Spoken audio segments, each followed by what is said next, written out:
surprising, Alex taking game one but losing the first sideboarded game. Abzan just sideboards better than just about anyone. Yeah, it's really easy to just get your most efficient generic removal for the specific threat at hand. Godless Shrine. Zadzilka is going to go down to 17 to get it on turn one. You know, going through his deck, and this is interesting and might be a concession to time, Brandon has brought in his sideboard Core Firewalker for this matchup. Okay, yeah, it's going to be impossible for Alex to kill it with a red removal spell. Even Nahiri can't clock it, which we see in hand right now. So yeah, just going a little bit leaner, trying to get the beatdown on. For sure, he has these Abrupt Decays in his deck, 4 in the main deck that just have to get sideboarded out. So something has to come in. So Brandon does the full Lava Axe on turn one. Fetch for Shock for Thoughtseize. Love that. It. Yeah. Here's the hand from Bianchi. He's got a second land. He's got a Serum Visions. He's got a Lightning Bolt, a Spell Snare, an Emrakul, and a Nahiri. And this is an aggressive line here by Brandon. He takes Alex's Serum Visions. Okay, he's saying you have 2 lands. I hope you get stuck there. Yeah. Right, if he's planning to win on turn 20, he'd take, I think, Nahiri there, most likely. Yeah, Nahiri seems to be the most powerful card for Bianchi in the matchup. That and or Snapcaster Mage. You see, going back to Brandon, he doesn't know if Alex has drawn another land. Alex played the mountain he knows about. Brandon's got a Core Firewalker in hand, but he could go Planescore Firewalker. He'll run that into a Spell Snare, it looks like. He also had a Stirring Wildwood, and for a second there he was debating whether or not just to play the tap land. Yeah, he knows that this action is getting countered, and he knows that unless he finds another 2, he's just kind of taking the next turn off. Arid Mesa from Alex, he hits one of the lands he needed. We'll see if he can do it again. And this is where the punishing part comes from Brandon. He plays Stirring Wildwood in position of Kozilek. He does have a 3-drop here. He could have played Knight of the Reliquary, but is not able to. That's part of the issue here. The other is, with a top deck Inquisition, he actually can't take the Nahiri now, as much as he would love to. Yeah, Bolt and Path, so he takes the Lightning Bolt from Alex's hand. Alex then is Emrakul, Nahiri, Path to exile. This is a huge draw step for Alex. Does he convert? He does, and it's untapped. Wow. That was huge. Brandon took a very aggressive line. He tried to make Alex miss a land drop by taking Serum Visions, but Alex hits, and now there's going to be a turn 4 Nahiri. A gamble by Brandon, and not necessarily a bad one, but it's a gamble that lost. And if you rewind a little bit, if I'm Bianchi, I'm pretty happy that I was left with Path to Exile. We saw Brandon's hand has some larger threats. He has a Siege Rhino. The Lightning Bolt wasn't going to do anything there. Nahiri discarding Emrakul. That's great. That converts a card. And Alex gets to have a Planeswalker on an empty board and a Path to Exile in hand.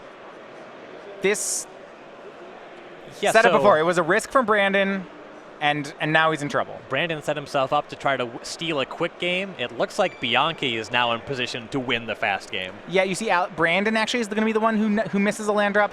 He's going to play Knight of the Reliquary and pass.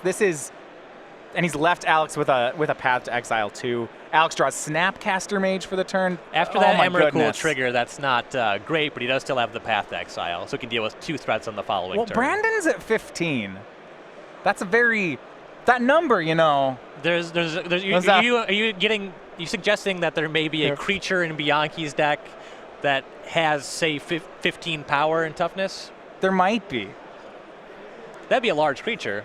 Alex will Path the Knight. Now, is there reason to do that main phase? Because now Brandon could attack Nahiri. Right. You generally want to save that for your opponent's upkeep step, or even after the draw step, to try to catch them drawing the basic land that they wanted to search for, and also having the land tapped on the following turn. Though with the access to Snapcaster Mage on the next step, it's just not going to matter. It was better than that. Alex has Snapcaster Mage in hand. He also has a Ghost Quarter in play, which he played for this turn. So he's got Stirring Wildwood covered. He's got Snapcaster for Path covered. I think we're going to see Emrakul end this one. The only downside is that Brandon will be able to cast Siege Rhino and technically survive. Oh, okay. But he's going to have nothing going on after that Emrakul attacks. Yeah, he'd be at 1. Yeah, ugh. Draw is Horizon Canopy from Brandon. He'll play it. Kalidas, Nihil Spellbomb, Siege Rhino is the hand for Brandon Zadzilka. Oh, so wow. I think what he's going for here, he's going to try to draw. Well, actually, no. Has to be something they can do with the Nahiri right now. If he taps the Horizon Canopy and loses a life, he is dead on board. He doesn't know it. But say he plays the Rhino, goes to 17. Alex can Snapcaster, Path. Well, I guess he can't because of the Spell Bomb. I was going to say he could Snapcaster, Path the Rhino, swing 2, swing 15. Spell Bomb will put a stop to the Path to Exile, but it's still not a good spot. Right. My head kind of went towards trying to use the Spell Bomb to dig for something this turn. Going over Brandon's list, there's no Pithing Needle. So he's really just dead to this Nahiri. Can't get up to enough to Engineered Explosives it, even in perfect situations. Goes to 14 for Siege Rhino. We'll go up to 17. So Alex can play his Snapcaster Mage here to force Brandon to use the Spell Bomb and not draw a card. And he'll do that. Here's Snapcaster Mage. I like it. Targeting Path to Exile. If Brandon lets us resolve, he loses. Well, the other thing about this is Brandon currently has exactly 7 permanents. So cracking the Spell Bomb would leave his board swept. The idea of having the Spell Bomb is you can actually maintain the Siege Rhino through the Emrakul. But given that Alex had anything, he was just dead. So I like getting up to 7 permanents there. Neat. Okay, so, yeah, and you see Brandon conceding there. So if Brandon cracks the Spell Bomb, then the Emrakul puts Brandon to 2 and gets all the permanents. Brandon's line was to leave Rhino in play and hope that Rhino did it. Hope that Alex just has nothing, though. He saw the Path to Exile. He didn't know about the Snapcaster Mage, so it could have been a brick for all he knew. So Alex Bianchi and Jeskai Control moving to 2-0 here in a 3-game win over Brandon's and Zadzilka's Obzon.